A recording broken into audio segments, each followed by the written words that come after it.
crazy.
guys that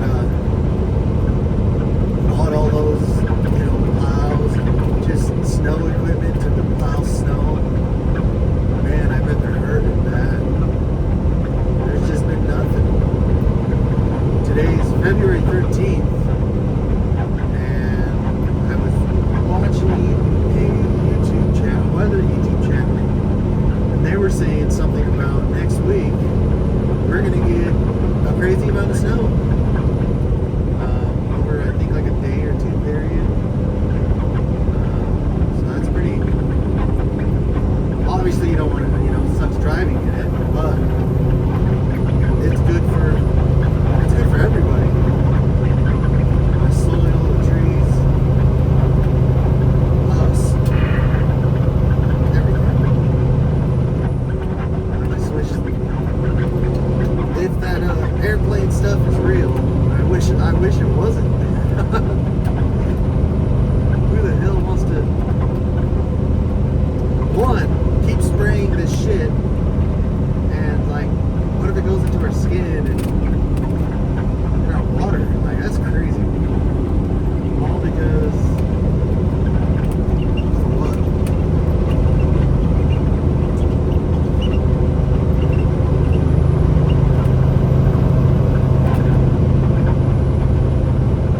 I think it's called geoengineering.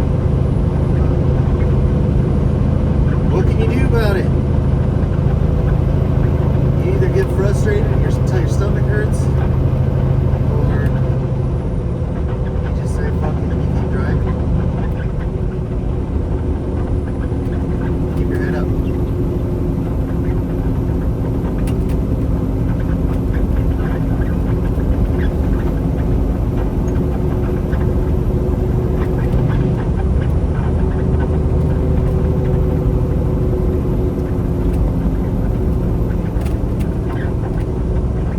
That house is pretty.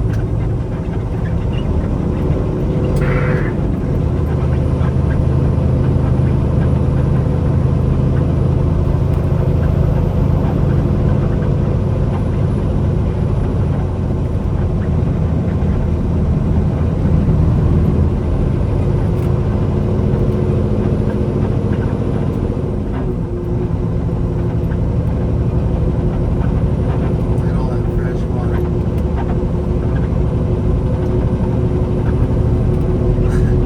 Like that Jesse Peterson. Amazing! Look at that. Holy shit. Beautiful. Flathead Lake, I believe it's called. If you're wondering.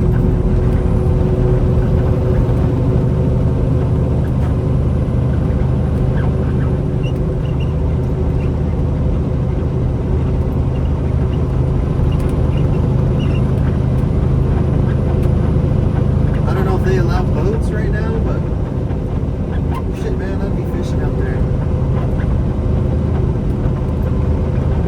It is Friday. So that's awesome.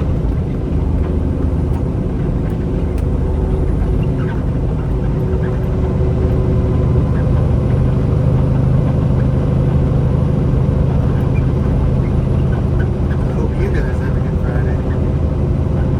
Those little few people that do watch these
copy there? Go ahead. How's is there a D&T down here set up or something? No, clean all the way back to Missouri. Awesome. It all looked good that way.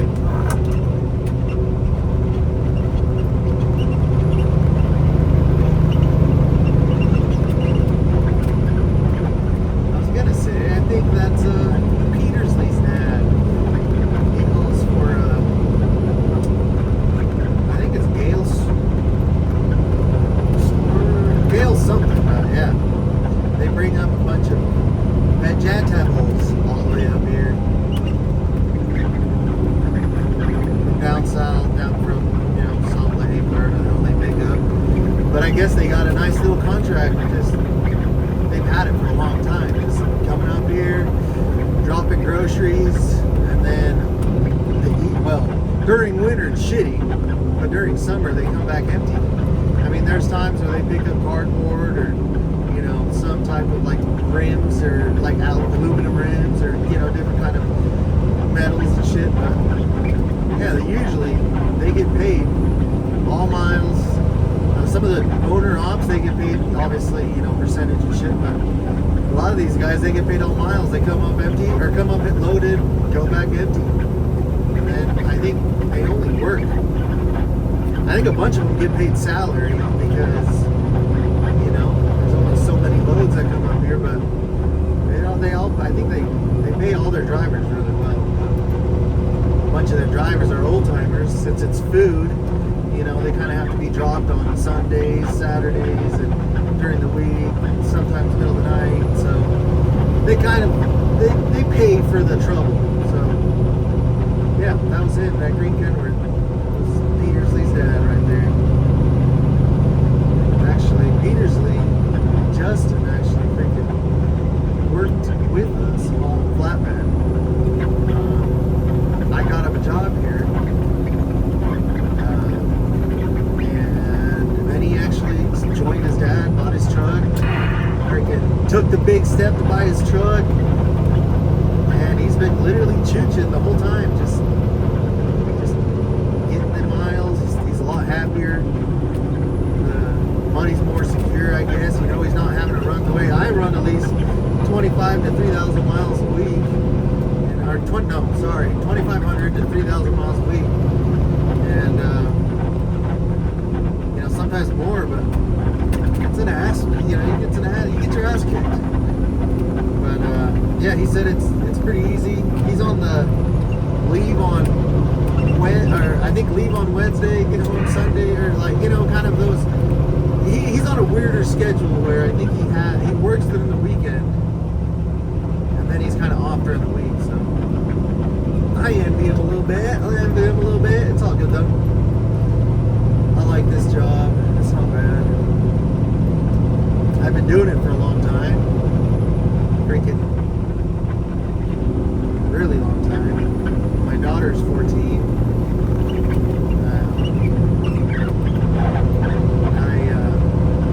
I've been driving, I think straight for 8 years or so.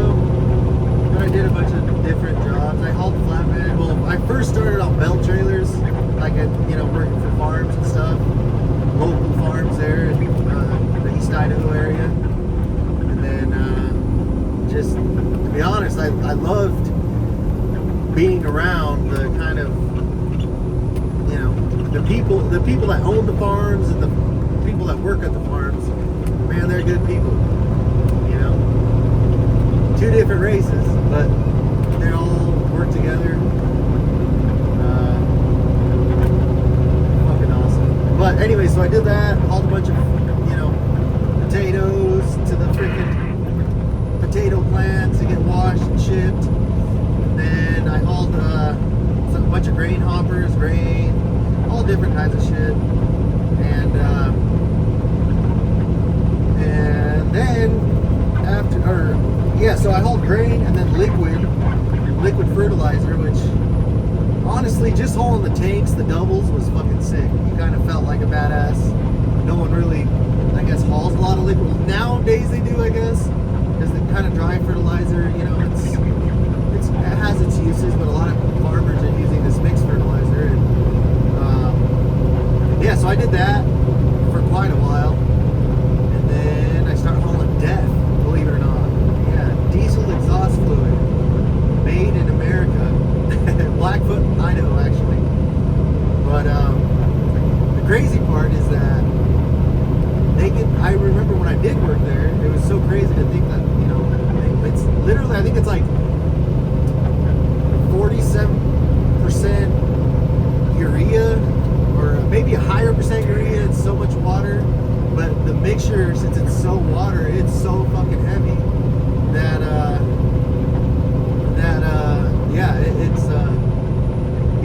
I hauled it on flatbed and on these plastic tanks that were mounted on the flatbed, 4-axle flatbed, and I'd go drop off down in Nevada. We came up here to Montana, but you know, obviously that stuff's pretty expensive, so the people up here in Montana, they only take like 3-4 totes at a time. So so then I did that, and then when I met Petersley, I went in one day, so I ended up moving towards Annan, Idaho, and I met Petersley, I was driving home one day from working in Blackfoot. I'd have to commute. So on my way back one day, a couple times, I saw these shiny, beautiful Peterbilts, and I guess I was drawn to them. And I saw them once or twice, and all it took was not one bad day, but just kind of a day of reflection where it's like, hey, dude, I'm having to drive, you know, because the death, it was like I worked 2-3 days, and then let's say I got home on Wednesday at like 9 in the morning, I would load my truck, and then I wouldn't have to leave till either the next day, or, you know, so there was always time for me to come home. But just the driving from Blackfoot to Banana I think it's 45 to 50 miles there one way. So when I stopped by anyways, and I was like, hey, I introduced myself to Jordan. Petersley was sitting right there at the office, and I introduced myself, and I had an immediate warm welcome from Jordan, the boss of, you know, the trucking company, and I ended up pretty much having an interview with him right then and there. Got hired on, put my 2 weeks in, and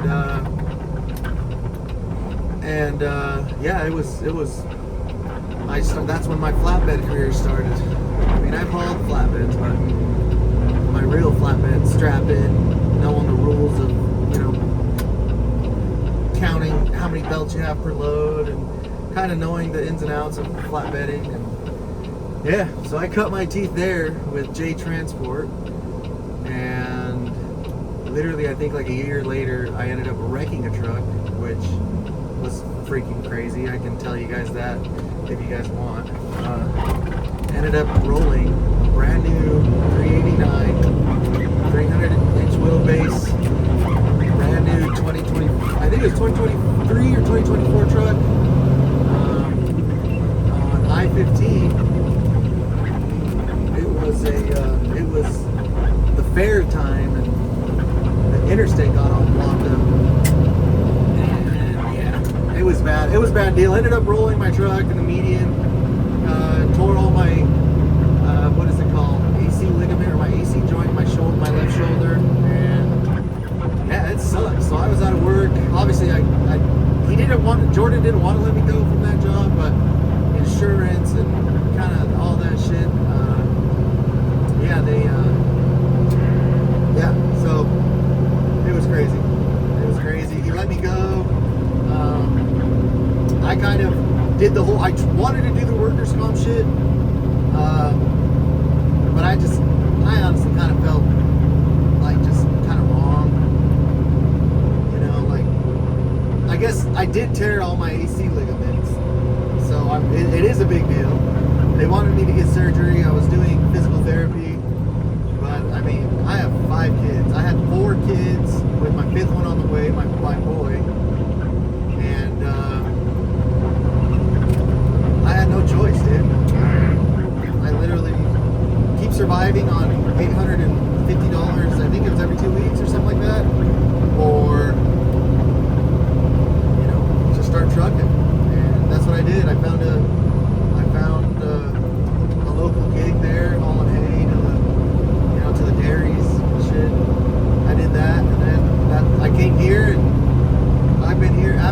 did that for probably a good winter, maybe 4 or 5 months, 6 months, and yeah, I did that. Obviously, the money wasn't as good as the flatbedding, so I just came back to flatbedding, and I've been here ever since. I've been here for 2 years now. I worked here, and it's been good. It's been good. So I don't even know what we were talking about, guys, but yeah. Oh yeah, that's how I met Peters. And he actually drove this truck, and when he bought his truck, my boss wanted to sell that old flat top, the gray flat top that's on the channel, and he's like, just jump in this one, and I was like, perfect, I'll do it. And yeah, it's a white and teal Peterbilt 389. Stacks aren't hooked up. It's an awesome truck. It has plenty of power.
I started recording. I think it was a 6-hour drive south back home.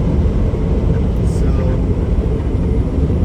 I think we just did like about an hour and we've got like 5 hours left.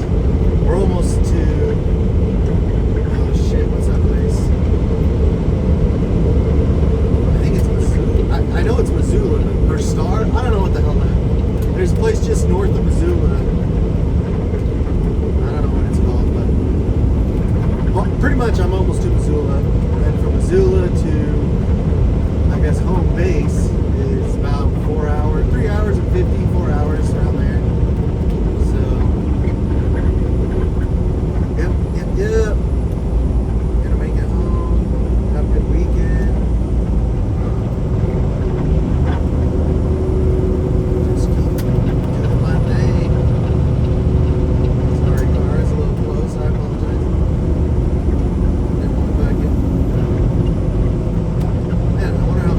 Sheriff's going. It's just went from 65 to 45, and the sheriff's messing everybody. The sheriff's like, all right, I gotta go. I am above the working class, says the sheriff. I don't have to listen to the civilians. I don't have to obey the laws. I'm the cops. And that's the crazy thing is, out here, you know, the cops do have certain discretions, like, I guess they could look away at some things, and I guess it is their discretion. And I think most officers have have the ability to have discretion when it comes to tickets, but these guys can get away with a little bit more if they know them, but at the same time, they can also fuck you over like some city cops can, because of the amount of backlash that they can get. So yeah, there's I've been pulled over by a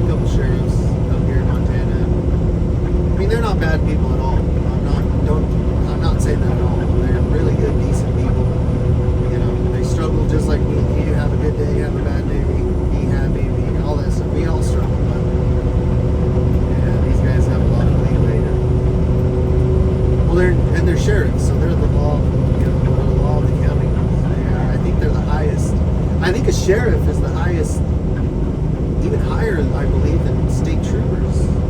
I believe in their county. But yeah, good people up here, really good people. I think this is the reservation, one of the reservations that we're driving through. It's real. They have it set up really beautifully.